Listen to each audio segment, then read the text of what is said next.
আসসালামু আলাইকুম। যে যেখান থেকে ভিডিওটি দেখছেন সবাইকে ওয়েলকাম জানাচ্ছি। চলে আসলাম আরেকটা নতুন ব্লগ ভিডিও নিয়ে। এটা আমি আজকে সকাল থেকে ভিডিও করেছি। সকালবেলা দেখেন কি অবস্থা, সব কিছু এত এলোমেলো। সবসময় তো গোছানো ভিডিওই দেখাই, তো আজকে একটু এলোমেলো থেকে শুরু করলাম। আসলে আজকে শুক্রবার ছিল জন্য আমি কিছুই গোছাইনি, সবসময় রাতের বেলা সব কিছু সেরে রাখি। তো শুক্রবারের জন্য মনে করলাম থাক, এরকমই থাক, সকালে উঠে সেরে নিব। তো সব কিছু এখন গুছিয়ে নিচ্ছিলাম। সকালবেলা উঠে তো দেখে সব মাথা ঘুরাচ্ছিল আমার।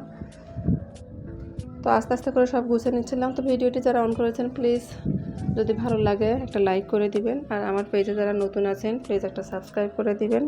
পাশে থাকা বেল আইকনটা একটু চেপে দিবেন, যাতে করে আমি যখনই কোনো ভিডিও ছাড়ি সঙ্গে সঙ্গে একটা নোটিফিকেশন পেয়ে যান। আর এই কাজটি যারা অলরেডি করে দিয়েছেন তাদেরকে অসংখ্য ধন্যবাদ। তো কেকটা আমার ছিল অর্ডারি কেক, আমি রাত্রেবেলা করেছিলাম, কিন্তু একটু পুড়ে গিয়েছে জন্য এটা ডেলিভারি দেইনি, নিজেরাই খেয়ে নিলাম। তো শুক্রবারের দিন আমি আসলে এতটা নাস্তা করি না, ভারী নাস্তা হালকা নাস্তাই করি, যেহেতু সকাল সারাদিন অনেক কাজ থাকে, তাই হালকা পাতলা নাস্তার উপর দিয়েই চলে যায় আমাদের দিনটা।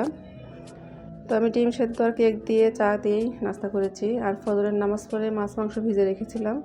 তো আমার ছোটো মাছ দেখে কেউ হতাশ হবেন না, ছোটো মাছটা আমি একাই খাবো, তাই একটুখানি মাছ। আর সাথে গরুর মাংস রান্না করেছি, ছেলে মেয়ের তো গরুর মাংস হলেই হবে। তো আমি কিন্তু সবসময় যে কোনো মাংস হাতে মেখেই রান্না করি, তাতে করে আমার কাছে মনে হয় টেস্টটা একটু বেশি হয়। আর আমরা যারা বগুড়ার মানুষ আছে তারা হাতে মাখা তরকারিটা একটু বেশিই পছন্দ করি। তো আজকে শুক্রবার, এই জন্য মনে করলাম একটু মাটির হাঁড়িতে রান্না করি, কারণ মাটির হাঁড়ি রান্না খুব ধীরে সুস্থে করতে হয়, অল্প আছে। এই কারণে আজকে করলাম, কারণ সবসময় আমাকে তাড়াহুড়া করেই রান্না করতে হয়, কাজ করতে হয়। মাটির হাঁড়িতে তাড়াহুড়া করে রান্না করা যাবে না। তো আজকে মাটির হাঁড়িতেই করলাম রান্না।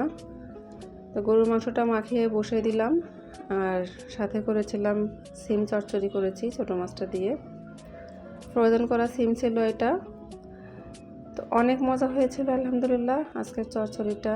আমার কাছে মনে হচ্ছিল যে আমি শীতের দিনে বসেই চচ্চড়িটা খাচ্ছিলাম, সাথে একটু রাঁধুনি পাতা উপরে ছিটে দিয়েছি।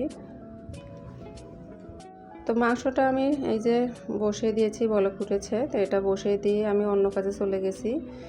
অফ ক্যামেরায় আমি অনেক কাজ সেরে নিয়েছিলাম, যেহেতু কারেন্ট ছিল না।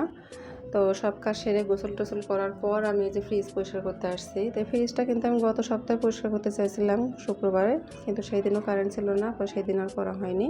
তো আজকে করে নিলাম।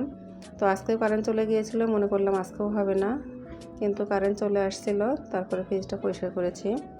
তো এটা বিকালে এই যে মোমোর অর্ডার ছিল, সাথে কেকের অর্ডার ছিল।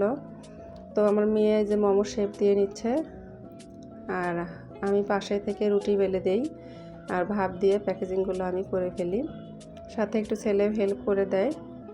তো এই তো আমি যে মোমো ভাপ দিচ্ছি। তো প্রতিদিনই আলহামদুলিল্লাহ কম বেশি মোমোর অর্ডার থাকে, কেকের অর্ডার থাকে।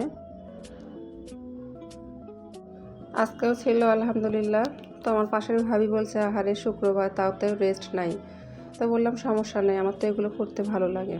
আসলে আমি মনে করি প্রত্যেকটা মেয়েরই নারী উদ্যোক্তা হওয়া দরকার, স্বনির্ভরশীল হওয়া দরকার। তো আমার তো ভালোই লাগে এগুলো করতে। তো যে প্যাকেজিং করে আমি ডেলিভারি দিতে চলে যাচ্ছিলাম।